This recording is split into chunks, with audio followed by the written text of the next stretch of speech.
મિત્રો સ્વાગત છે આપણું આજના તાજા સમાચારમાં ગુજરાત ઇનસાઇટમાં સૌપ્રથમ સમાચાર વિશે વાત કરીએ તો ખેડૂતો માટે 5 લાખની ભેટ જે આપણું ક્રેડિટ કાર્ડ હતું કેસીસી કિસાન ક્રેડિટ કાર્ડ એમાં 5 લાખ સુધીનો વધારો કરવામાં આવ્યો છે એવું બજેટ પાસ કરવામાં આવ્યું છે। ખેડૂતો માટે ખુશખબર છે, હવે કેસીસી હેઠળ 3 લાખને બદલે મળશે 5 લાખની સસ્તી લોન। ભારત 2026ના પહેલા અઠવાડિયામાં પ્રવેશ કરી રહ્યું છે ત્યારે કૃષિ ક્ષેત્રમાં નાણાકીય સુલભતામાં પરિવર્તન જોવા મળી રહ્યું છે। દેશના ખેડૂતો માટે મહત્વપૂર્ણ જીવન રેખા કિસાન ક્રેડિટ કાર્ડ કેસીસી યોજના કેન્દ્રીય બજેટ 2025-26માં રજૂ કરાયેલા ઐતિહાસિક વધારાઓને પગલે નવી ઊંચાઈ પહોંચી છે।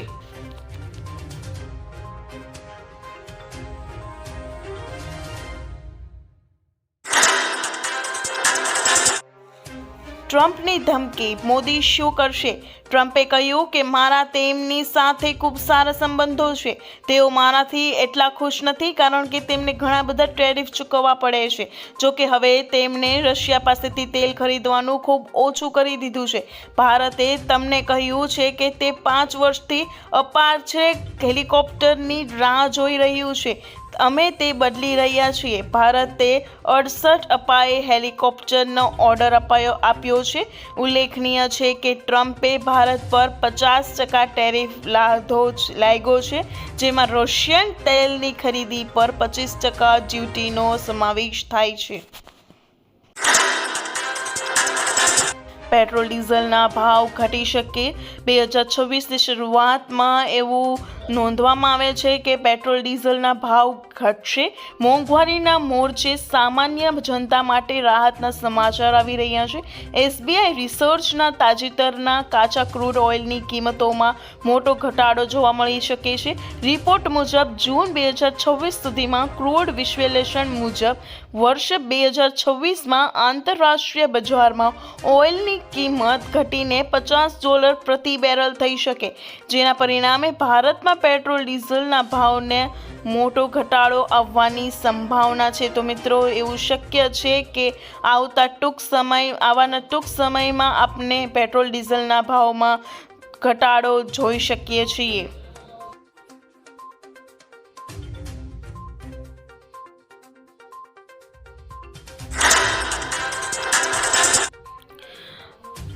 અકસ્માતોની સંભાવના, અંબાલાલ પટેલની આગાહી મુજબ ગુજરાત અને એમાં ખાસ કરીને અમદાવાદમાં સવારમાં ઠંડીએ બધા રેકોર્ડ તોડી નાખ્યા છે।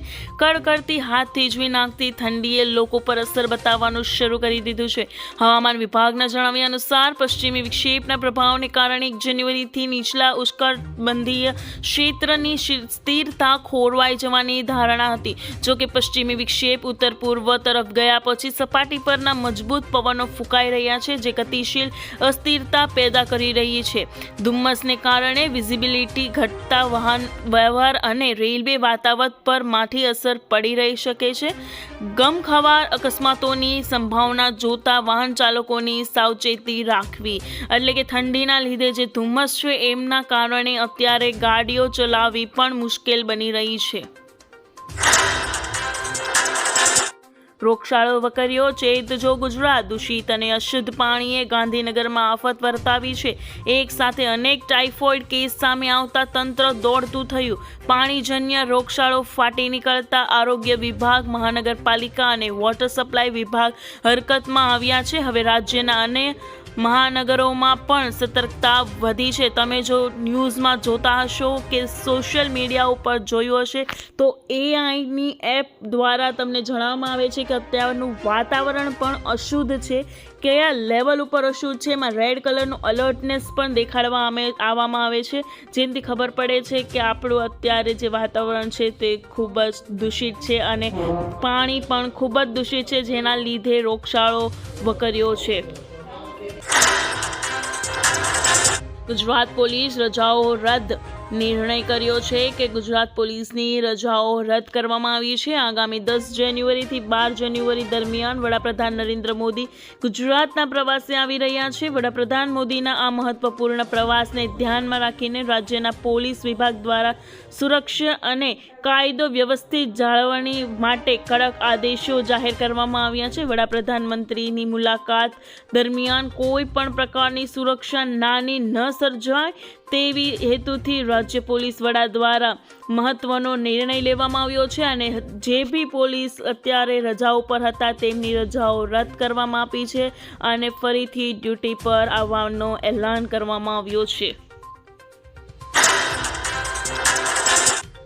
જો કામ નહીં કરો તો પગાર અટકી જશે। સરકારે સ્પષ્ટ ચેતવણી આપી છે કે જો કોઈ અધિકારી કે કર્મચારી નિયત સમય મર્યાદામાં પોતાની મિલકતોનું પત્રક ઓનલાઈન સબમિટ નહીં કરે તો તેમનો પગાર અટકાવવામાં આવશે। વહીવટી તંત્રમાં શિસ્ત અને પ્રામાણિકતા જળવાઈ રહે તે હેતુથી આ કડક વલણ અપનાવવામાં આવ્યું છે। ગુજરાતના સરકારી કર્મચારીઓ સાવધાન। 31 જાન્યુઆરી સુધીમાં મિલકતોનું પત્રક જમા નહીં કરાવો તો અટકી જશે પગાર। GADનો મહત્વનો આદેશ તો કર્મચારીઓને આહવાન કરવામાં આવ્યું છે કે તેમનું કામ મર્યાદિત સમયમાં પૂર્ણ થાય અને તેમનું મિલકતોનું પત્ર જમા થઈ જાય તેવું કહેવામાં આવ્યું છે। જો તેવું નહીં કરે તો તેમનો પગાર અટકવામાં આવશે, તેમનો પગાર તેમને દેવામાં નહીં આવે।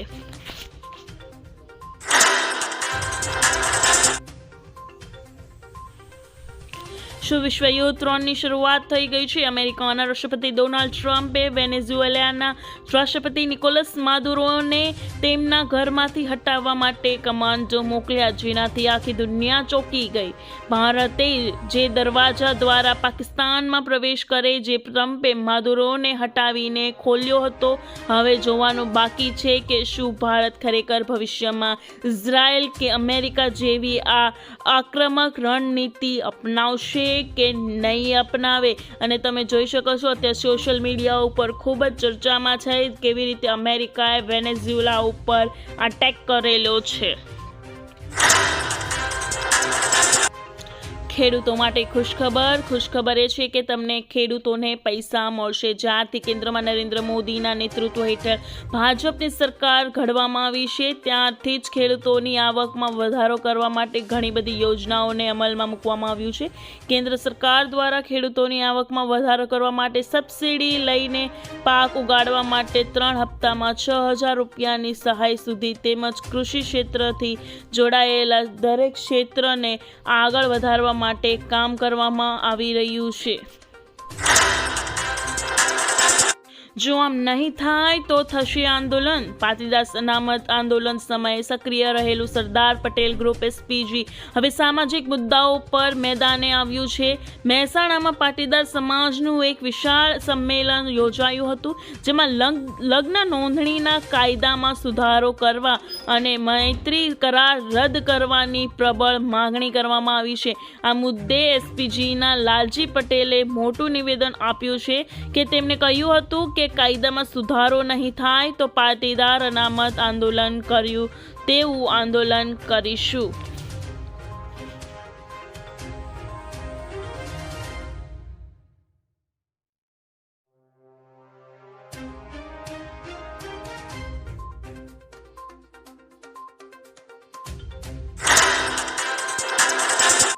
હવે દર મહિને 3,000 રૂપિયા મળશે। PM કિસાન યોજનાની સાથે કેન્દ્ર સરકાર દ્વારા પ્રધાનમંત્રી કિસાન માનધન યોજના પણ શરૂ કરવામાં આવી છે જેમાં ખેડૂતોને આર્થિક સહાય આપવામાં આવે છે। PM માનધન યોજના હેઠળ સરકાર ખેડૂતોના ખાતામાં દર મહિને 3,000 રૂપિયા ટ્રાન્સફર કરશે, જ્યારે યોજના હેઠળ ખેડૂતોને માસિક 3,000નું પેન્શન આપવાની જોગવાઈ છે। જ્યારે આ યોજનાનું પ્રીમિયમ કિસાન સન્માન નિધિ યોજનાની રકમમાંથી કાપવામાં આવે છે। આ માટે તમારે એક અલગ ફોર્મ ભરવાનું રહેશે। આ પેન્શન યોજનાનો લાભ લેવા માટે ખેડૂતોએ દર મહિને 55 થી 200 સુધીનું યોગદાન આપવું જરૂરી છે।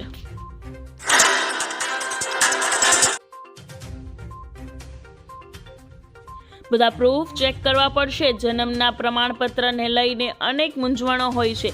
ક્યાં પ્રમાણપત્ર માન્ય રહેશે તેને લઈને અનેકવાર લોકોને સરકારી કચેરીઓની ધક્કા ખાવા પડતા હોય છે। જન્મના પ્રમાણપત્રને લઈને મહત્વનો આ દરમિયાન ગુજરાત હાઈકોર્ટે મહત્વનો ચુકાદો આપ્યો છે। ગુજરાત હાઈકોર્ટે કહ્યું છે કે આધાર કાર્ડ, પાન કાર્ડ અને ડ્રાઇવિંગ લાયસન્સ જેવા સરકારી રેકર્ડમાં દર્શાવેલ જન્મ તારીખ સંપૂર્ણ માન્ય રહેશે નહીં। માત્ર જન્મના પ્રમાણપત્રમાં નોંધાયેલા જન્મ તારીખ એ જ સાચી તારીખ માની શકાય। રેશન કાર્ડ ધારકો સાથે છેતરપિંડી નહીં ચાલે. રાજ્યભરમાં સસ્તા અનાજથી દુકાનો પર ઓછું વજન અને અપૂર્ણ રેશન મેળવવાની ફરિયાદો વધતા રાજ્ય સરકારે મહત્વપૂર્ણ નિર્ણય લીધો છે. નાગરિકોને મળતા ઘઉં, ચોખા, દાળ અને ખાંડના જથ્થામાં પારદર્શિતા લાવવા સરકાર સક્રિય બની છે.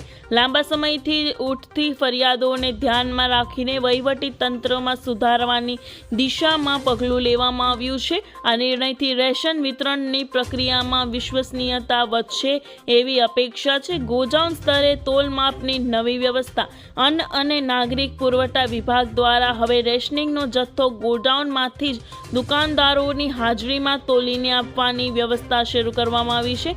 અગાઉ કાગળ પર દર્શાવેલા પ્રમાણ અને હકીકતમાં મળતા વજન વચ્ચે તફાવત હોવાની ફરિયાદો સામે આવતી હતી. બેગ ફાટેલી હોવાના કારણે વજન ઘટતું હોવાનું પણ નોંધાયેલું હતું. નવી પદ્ધતિથી આ પ્રકારની ગેરરીત અટકાવવાનો પ્રયાસ કરવામાં આવ્યો છે. આ નિયમ તોડ્યો તો ભારે દંડ ચૂકવવો પડશે. નવા ટ્રાફિક નિયમો જે 1 માર્ચ 2025થી વધુ કડક બન્યા છે મુજબ જો તમે 2 વ્હીલર પર ટ્રિપલ રાઇડિંગ કરતા પકડાઈ જશો તો નીચે મુજબની કાર્યવાહી થઈ શકે છે. રોકડ દંડ કેટલો આપવો પડશે? ટ્રિપલ રાઇડિંગ માટે હવે 1000 રૂપિયા સુધીનો ચલાણ કાપવામાં આવે છે. અગાઉ આ દંડ ઓછો હતો પરંતુ હવે તેને વધારી દેવામાં આવ્યો છે. લાયસન્સ સસ્પેન્ડ કરી દેવામાં આવશે. માત્ર દંડ જ નહીં પણ નિયમ મુજબ પોલીસ તમારું ડ્રાઇવિંગ લાયસન્સ 3 મહિના માટે સસ્પેન્ડ એટલે કે રદ પણ કરી શકે છે. વારંવાર ભૂલ કરશો તો શું થશે? જો તમે આ ભૂલ બીજી વાર કરો છો તો દંડની રકમ વધી શકે છે અને વાહન જપ્ત કરવાની કાર્યવાહી પણ થઈ શકે છે. તો મિત્રો, તમે સાવધાન થઈ જાજો અને 2 વ્હીલર પર ટ્રિપલ રાઇડિંગ કરવું ટાળજો.